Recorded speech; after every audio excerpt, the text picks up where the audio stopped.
देश के विकास में मध्य वर्ग का ज्यादा योगदान होता है। नौकरी पेशा और प्रोफेशनल तबका ईमानदारी से अपना टैक्स अदा करता है, लेकिन इस बार बजट में मोदी सरकार मध्य वर्ग पर मेहरबान दिखाई दी है। पीएम मोदी ने बजट घोषणा से एक दिन पहले इसके संकेत भी दे दिए थे। मोदी सरकार की सौगात से मध्य वर्ग की खर्च करने की क्षमता बढ़ेगी और देश की अर्थव्यवस्था को बढ़ावा मिल सकेगा। मिडिल क्लास को मोदी सरकार ने उम्मीदों से भी बड़ा तोहफा दे दिया है। कहा जा रहा है कि मोदी सरकार ने मिडिल क्लास को अमृत स्नान करवा दिया है। 12 लाख तक की आय पर मोदी सरकार ने इनकम टैक्स जीरो कर दिया है और टैक्स स्लैब में बदलाव कर दिया है। वित्त मंत्री निर्मला सीतारमण ने लगातार 8वीं बार बजट पेश किया और सरकार ने मिडिल क्लास पर सौगातों की बौछार कर दी है। इसमें मिडिल क्लास को सबसे बड़ी राहत 12 लाख की सालाना आमदनी को टैक्स फ्री करके दिया गया। अगर सालाना आय 12 लाख है तो नए टैक्स स्लैब के मुताबिक 60,000 रुपए टैक्स बनता है, जो पहले 80,000 रुपए बनता था। इनकम टैक्स की धारा 87A 60,000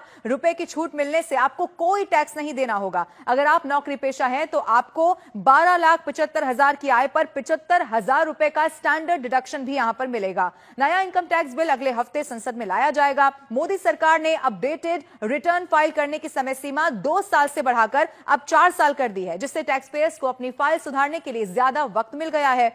संसद में बजट पेश होने के साथ ही अब इस बात की भी चर्चा ने जोर पकड़ लिया है कि सरकार ने मिडिल क्लास पर सौगातों की बौछार कर दी है। तो क्या भारतीय रिजर्व बैंक यानी कि आरबीआई की जो रेपो रेट है उसमें कटौती करके अपनी दरियादिली यहां पर दिखाने वाला है? ये चर्चा इसीलिए भी की जा रही है क्योंकि रेपो रेट तय करने के लिए आरबीआई मौद्रिक नीति समिति की बैठक 5 से 7 फरवरी के बीच होना निर्धारित है। अब शहरी विकास, खनन, वित्तीय क्षेत्र, बिजली और इंफ्रास्ट्रक्चर जैसे 6 क्षेत्रों में सुधार के प्रावधान इसमें किए गए हैं। विकास के 4 इंजन कृषि, एमएसएमई, निवेश और निर्यात पर फोकस किया गया है। मोदी सरकार ने इस बजट में महिलाओं के लिए 2 बड़े ऐलान कर दिए हैं। वो क्या है ये भी आपको बताते हैं। एससी एसटी की एमएसएमई महिला उद्यमियों के लिए विशेष लोन योजना शुरू की जाएगी और पहली बार उद्यमी बनने वाली महिलाओं को 2 करोड़ का टर्म लोन भी मिलने वाला है। वही बुजुर्गों की बात की जाए तो बुजुर्गों के लिए 6 ऐलान कर दिए गए हैं। सीनियर सिटीजन्स के लिए टैक्स छूट दुगनी कर दी गई है। 50,000 से बढ़ाकर 1 लाख रुपए तक इसे कर दिया गया है।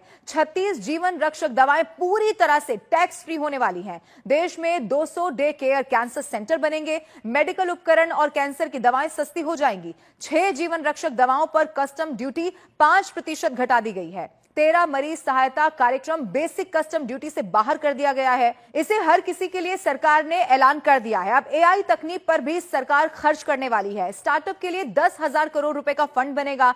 500 करोड़ रुपए से 3 एआई यानी कि आर्टिफिशियल इंटेलिजेंस एक्सीलेंस सेंटर बनेंगे। इसके अलावा मेडिकल एजुकेशन में अगले 5 साल में 75,000 सीटें भी बढ़ने वाली हैं। देश में 23 आईआईटी में 6500 सीटें बढ़ाई जाएंगी। मेडिकल कॉलेजेस में 10,000 सीटें बढ़ेंगी। इसके अलावा पीएम रिसर्च फेलोशिप के तहत 10,000 नई फेलोशिप दी जाने वाली है। देश में ज्ञान भारत मिशन शुरू होगा।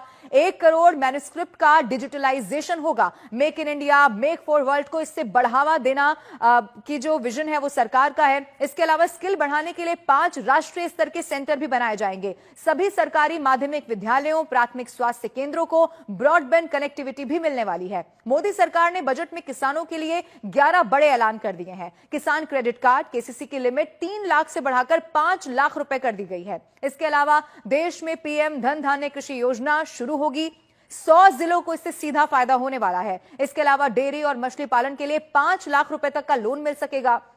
आपको यह भी बता दें, समुद्री उत्पाद सस्ते होंगे। कस्टम ड्यूटी 30% से घटाकर 5% कर दी गई है। अंडमान निकोबार, गहरे समुद्र में मछली पकड़ने को बढ़ावा मिलेगा। बिहार के किसानों की मदद के लिए मखाना बोर्ड का गठन होगा। इसके अलावा मिथिलांचल में पश्चिमी कोसी नहर परियोजना शुरू होगी।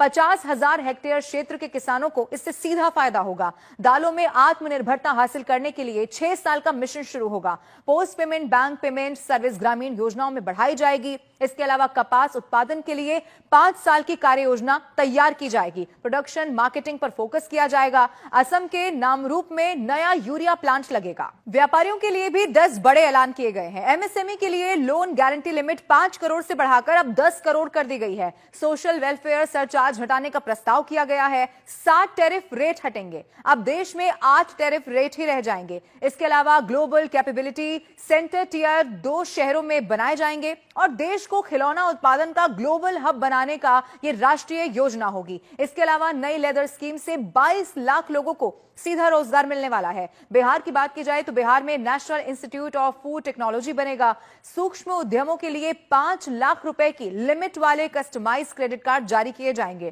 पहले वर्ष 10 लाख कस्टमाइज क्रेडिट कार्ड जारी होंगे। शहरी स्ट्रीट वेंडर्स के लिए पीएम स्वनिधि स्कीम की लोन लिमिट बढ़ाकर अब 30,000 रुपए होगी। इसके अलावा देश में एयर कनेक्टिविटी को बढ़ावा मिलेगा। देश में 88 नए एयरपोर्ट जोड़े जाएंगे। उड़ान योजना के तहत देश के 120 नए शहरों तक एयर कनेक्टिविटी जोड़ी जाएगी। आपको यह भी बता दें, 1,000 करोड़ लोगों तक हवाई यातायात इन्हें करने का मौका मिल सकेगा। देश के दूर दराज के क्षेत्र इसमें जोड़े जाएंगे।